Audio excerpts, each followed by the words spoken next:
Our next presenter is Clayton Swanson. He is a first-year PhD student in health and exercise science.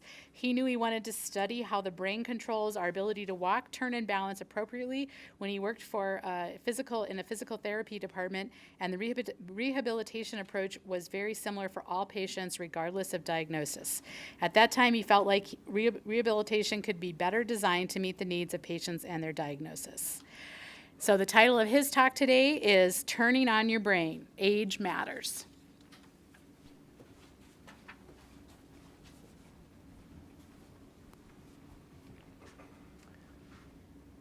What if I told you that 1/3 of adults over the age of 65 fall each year, and that this is the leading cause of fatal and non-fatal injuries in the United States? However, not all falls are created equal. For instance, if someone falls while turning, as opposed to a fall while walking straight ahead, this increases the risk of a hip fracture by a factor of 8.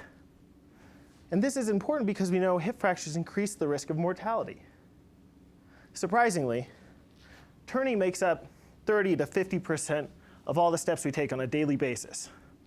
And while it may seem simple, it's actually a series of very complex, coordinated movements.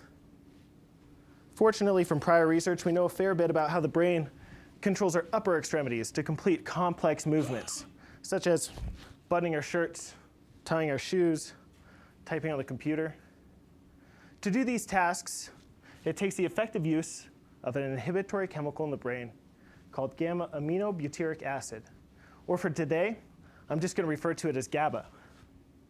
While researchers have looked and understand how we control our upper extremities, we still don't quite understand how the nervous system is controlling our lower extremities to complete complex movements like turning. Therefore, we sought out to try and understand how is GABA related to our ability to turn 360 degrees in older adults. To do this, we are particularly interested in assessing GABA located in a particular area of the brain called the primary motor cortex, which I've highlighted on my slide in orange.